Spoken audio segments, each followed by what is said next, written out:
Hey guys, have something real fun to share with you. I'm kind of a funky fold queen and I'm always looking for something new and fun to do. And I saw this on a card somebody was swapping at Stampin' Up! Convention this year, so I thought I would try to dissect it and figure it out, and so this is what I came up with. I'm going to call this the Origami Diamond Fold card because you have this lovely little diamond right here. See how this works? The flap comes out like that, and then you open it this way, and then you open it that way. Isn't that cool? I think it's awesome. So I'm going to show you how that works. First off, you're going to start with a piece of patterned paper that is 11 by 11 inches square. Now I would say patterned paper because I've tried this with cardstock, and cardstock's much too heavy and thick and it's no fun to work with. So this makes it a much nicer fold, and it lays a lot more flat. So take your, if this is going to be my outside, the piece that I like the best, put that side down, because this is where we're going to do all our folding. And it doesn't matter if it's double-sided because you're not going to see this other side at all. You're just going to see the one side. So I push the edges up into the ridges right here so it's nice and even so that I can make this first fold. So I'm just forcing the edges together right here, and then I'm going to burnish my edges down.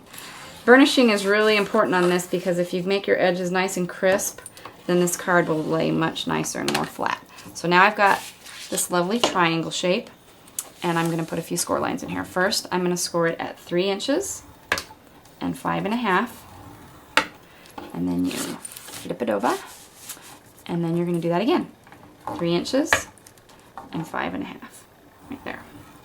So now you turn it 90 degrees, and make sure on this one it's 7.5 or 7 3/4, this ridge right here. Make sure that the back edge, your folded edge, is nice and straight and flush with that ridge right there, so then the score line you're about to make will be also nice and straight. You're going to do this one at 3.5 inches. So start on the edge and work all the way down. So now you have all the score lines in it. You're just going to cut out now these little notches created in the corners right here.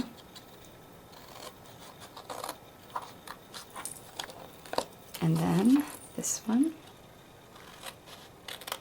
right here. Let's look at the other direction.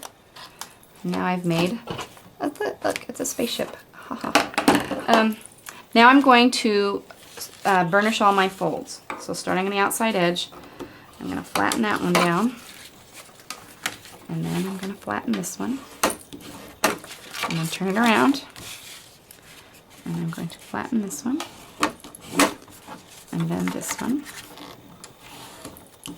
And then my top flap that closes it up, bring that one down in, and burnish that one down as well. Now this is going to leave you with all these open edges, which I do not like. I'm kind of a crisp and clean kind of girl, so I like to tape all those down. You can tape down all of the edges except for the one that makes the diamond on the front. Let me show you what I mean. To make the diamonds, you pull this up and you open it out flat like so, and then you burnish those edges down. So there's one diamond, and the same on the other side. You open it out like this, match up your edges, and flatten that down. Now this is the one that's going to be on the front of your card. Do not tape these edges. Do you see where those are right there? Do not tape anything from this score line in, otherwise you're not going to be happy because you won't have a cute little pocket. So I'm just going to take my tape gun really quick and run it around. Oops, malfunction. And run it around the edges right here. I have a lovely daughter being my film crew, and I could get her to sing right here, but I think she'd probably kill me, so. Yeah, I'm good. So, and you don't want me to sing. I sing with the radio when there's nobody else listening. Okay, so I've got all my edges now folded or taped except for that one. So now we're going to close it back up again and make sure all your edges are meeting. And you just push them all down. And then here's your diamond shape over here. You're going to push that one all down. Guess what? You're pretty much done. See, you fold this side in like so. Then you fold this side in like so. And that's the pocket we left over that we didn't tape so that we could fold this down. Tuck it right inside. I'm going to burnish that edge again just to make it nice and crisp. And look, there you go. You have this great, fun little fold. So then when you're done doing that, then of course you can take the time to add all your cute embellishments and your stamps.